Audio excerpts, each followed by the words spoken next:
మేషము వారి గనక చూసుకున్నట్లయితే మీ మాసంలో మే మాసంలో అసలు మీకు ఎటువంటి ఫలితాలు జరగనున్నాయి, ఏ దేవత ఆరాధన చేసుకోవాలి, ఎటువంటి విషయాల పట్ల మీరు జాగ్రత్తగా ఉండాలి.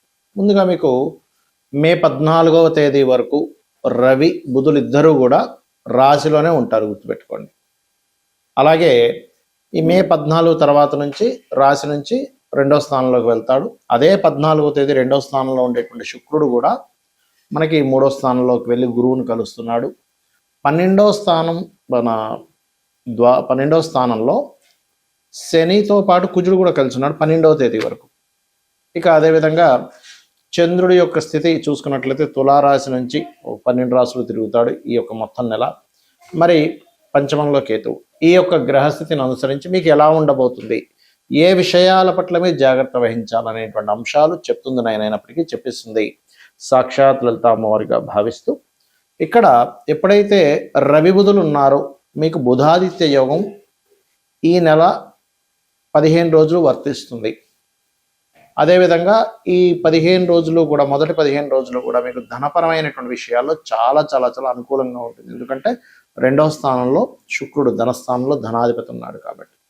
ఎప్పుడైతే ధనస్థానంలో ధనాధిపతి ఉన్నాడో, లాభస్థానంలో మీకు రాహు ఉన్నాడో, ఈ రాహువు మూలంగా ధనస్థానాధిపతి ధనస్థానంలో ఉండడం మూలంగా 2లో శుక్రుడు 11లో రాహు ఉన్నందుకు వ్యాపారాలు ఎవరైతే మీరు చేస్తుంటారో, అంటే ఆన్లైన్గా సంబంధించినటువంటి వ్యాపార సంబంధించినటువంటి విషయాలలో మంచి అనుకూలత ఇస్తుంది, పేరు ప్రఖ్యాతులు కూడా వస్తాయి. కాకపోతే ఇక్కడ మీకు 12వ స్థానంలో ఎప్పుడైతే శని కుజులు ఉన్నారో ఇది కొంచెం ఖర్చుల విషయంలో, ఇప్పుడనే కాదు మీకు ఏప్రిల్ మాసంలో కూడా ఉంది ఈ శని కుజులు కలిసి అక్కడ.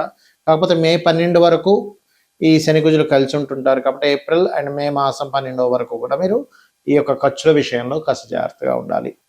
అదేవిధంగా మరొక విషయం ఏంటంటే ఇక్కడ 3వ స్థానంలో గురువు ఉన్నారు కాబట్టి, ఎంతైనా గురువు శని కుజులు ఎనర్జీస్తో ఉంటున్నాడు కాబట్టి మీరు ఏదైనా ఒక అగ్రిమెంట్ రాసుకోవడము, ఎవరితోనైనా ఏదైనా కమ్యూనికేట్ చేసే విషయంలో 12వ తేదీ లోపల కొంత జాగ్రత్త వహిస్తూ ఉండండి. మరి రాశిలోకి కుజుడు వస్తాడు కదండి, దాని తర్వాత 12 నుంచి అంటే కొంచెం తెలియకుండానే కొంత అగ్రెసివ్ నేచర్ ఇట్లాంటివన్నీ కాస్త పెరుగుతూ ఉంటాయి. మీరు ప్రత్యేకంగా 10, 11, 12, 13, 14 ఈ 5 రోజులు కూడా మీరు ఏదైనా ఒక స్థలం కానీ గృహం కానీ తీసుకునేటువంటి అంశాలలో కాస్త జాగ్రత్తగా ఉండండి. మీరు నిత్యము సూర్యుని యొక్క ఆరాధన చేయండి, గణపతి యొక్క ఆరాధన చేయండి. వివాహ సంబంధించినటువంటి విషయంలో ఈ యొక్క నెలలో మే మాసంలో మొదటి 2 వారాలు చాలా చాలా చాలా అనుకూలంగా ఉంటుంది చెప్పాలంటే విషయం చూసుకున్నట్లయితే. మరియు మీకు ఉద్యోగ సంబంధించినటువంటి విషయాల్లో ఏదైనా సరే ఉన్న ప్రాంతం కాకుండా దూర ప్రాంతాలకు వెళ్ళి ప్రయత్నం చేయండి, ఖచ్చితంగా బాగుంటుంది. అలాగే మీకు కొంచెం 12వ తేదీ వరకు ఈ దశమాధిపతి శని కుజుడితో ఉన్నాడు కాబట్టి మొదట్లో కొంచెం స్ట్రెస్ఫుల్గా ఉంటుంది. 12 దాటిన తర్వాత నుంచి మీరు చేసే ఉద్యోగ ప్రయత్నాల్లో స్టార్టింగ్ నుంచి కూడా బాగుంటుంది, కానీ కొంత స్ట్రెస్ ఇన్వెస్ట్మెంట్స్ విషయంలోని ఉద్యోగంలోని కొంచెం ఎక్కువసేపు ఉద్యోగంలో టైం స్పెండ్ చేయాల్సిన పరిస్థితి ఇట్లాంటివన్నీ వస్తూ ఉంటాయి. ఇక మీరు నిత్యము చేయవలసిన దేవతారాధన, అమ్మవారి యొక్క ఆరాధన చేయండి, గణపతి ఆలయాలకు ఎక్కువగా వెళ్తూ ఉండండి, సూర్య నమస్కారాలు చేసుకోండి, అన్ని విధాలా మీకు బాగుంటుంది. ఇక్కడ ఇప్పుడు ఉన్నటువంటి పరిస్థితులు ఏవైతే ఉన్నాయో బయట ఉండేటువంటి పరిస్థితులు ఈ శని కుజుల కలయిక వల్ల కొంచెం మన ఇండియాలో కూడా కొంత ఈ బాంబులు పేలడం అనుకోండి, లేకపోతే కొంత ఉద్రిక్తంగా ఉండే ప్రభావం పెరుగుతుంది. అంటే అలాగా కొంచెం ఎండ మనకు చూడండి బయట తీవ్రంగా పెరగడం ఎండ, ఆ ఎండ వస్తూనే ఒకటేసారి అంటే వాతావరణంలో జరిగేటువంటి మార్పులు ఏమిటి అంటే విపరీతమైన ఎండలు, దాంతోపాటు సడన్గా ఉన్నటువంటి వర్షాలు శని కుజుల కలయిక వల్ల. అదేవిధంగా ఎక్కువ రద్దీగా ఉండేటువంటి ప్రదేశాల్లో ఎక్కువగా తిరగకండి, చాలా జాగ్రత్తగా ఉండండి. అలాగే మరొక విషయం ఏంటంటే ఈ విదేశాలకు వెళ్ళాలి, విదేశాల్లో ఉండేటువంటి వారు నేను చాలా రోజుల నుంచి చెప్తూ వస్తున్నా, 2-3 నెలల నుంచి ఇప్పుడు కూడా చెప్తున్నాను. ఎందుకంటే 12వ స్థానం సహజ 12వ స్థానం అనేది శని కుజులు ఉన్నారు అక్కడ మీనరాశి కాబట్టి ఏమాత్రం మీరు స్వదేశంలోకి వచ్చి ఉండగలిగితే కొంతకాలం రావడం మంచిది ఇప్పుడు ఉండేటువంటి కండిషన్స్ పరంగా చూసుకుంటే. అలాగే ఇక్కడ రైతుల విషయం కనుక చూసుకున్నట్లయితే కాస్త ఈ వంకాయ కానివ్వండి, లేనట్లయితే మామిడి పళ్ళు, అరటి పళ్ళు పండించేటువంటి వారు కాస్త జాగ్రత్తగా ఉండాలి, గుర్తుపెట్టుకోండి. అలాగే మరొక విషయం ఏంటంటే ఇక్కడ చాలామంది ఈ ఏలినాటి శని ఇప్పుడు మనకి ఎవరెవరికి ఉంది, ఏ రాసుల వారికి ఉంది, మేషంకి ఉంది, కుంభానికి ఉంది, మీనానికి ఉంది. సో ఈ 3 రాసుల వారికి కుజుడు కలిసినందుకు శనితో ఆ ఏలినాటి శని ప్రభావం తగ్గుతుంది. కానీ ఆ 2 గ్రహాల యొక్క ప్రభావం ఉంది కాబట్టి ఏలినాటి శని 3 రాసులకు చెప్పుకున్నాం మనము. అష్టమ శని సింహం వారికి ఉంటుంది, మీనము వారికి అర్ధాష్టమ శని ఉంటుంది. కాబట్టి వీరందరూ కూడా శనికుజ గ్రహాల దగ్గర దీపారాధన చేయడం ముఖ్యంగా తెలుసుకోవాలి. ఇంకొకటి ఏంటంటే షేర్ మార్కెట్ కారకుడైనటువంటి బుధుడు ఈ యొక్క శని కుజ గ్రహాల మధ్యన వస్తున్నాడు కాబట్టి షేర్ మార్కెట్లో మీరు ఎప్పుడూ చూడనటువంటి ఫ్లక్చుయేషన్స్ జరగనున్నాయి రాబోయే 25 రోజులు కూడా గుర్తుపెట్టుకోండి. బుధుడు వస్తున్నాడు మీన రాశిలోకి. ఇది చాలా చాలా చాలా ఇంపార్టెంట్ అయినటువంటి విషయం, అది ప్రధానంగా గుర్తుపెట్టుకోండి. అలాగే మరొక విషయం ఏంటంటే ఇక్కడ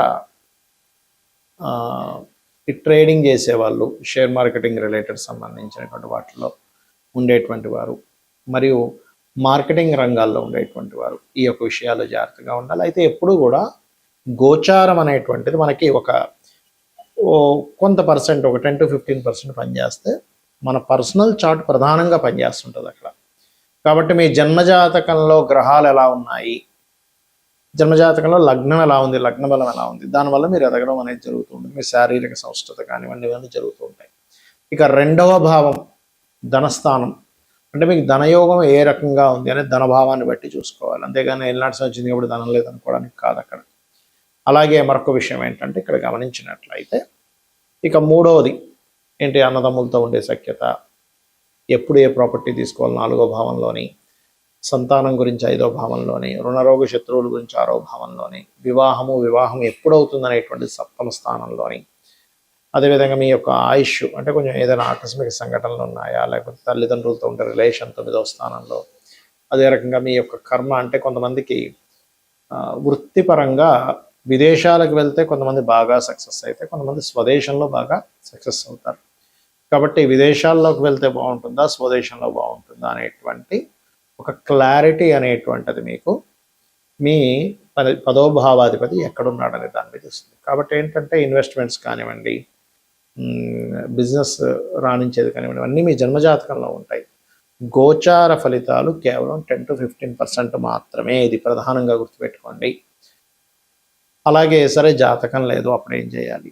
మీరు చక్కగా మీ యొక్క జాతకం లేనంత మాత్రం చేత చింతించకుండా అమ్మవారి యొక్క ఆరాధన నిత్యము లలితా సహస్రనామాలు, లేదా విష్ణు భక్తులు అయినట్లయితే విష్ణు సహస్రనామాలు, శివభక్తులు అయ్యారు శివ సహస్రనామాలు చేసుకోండి.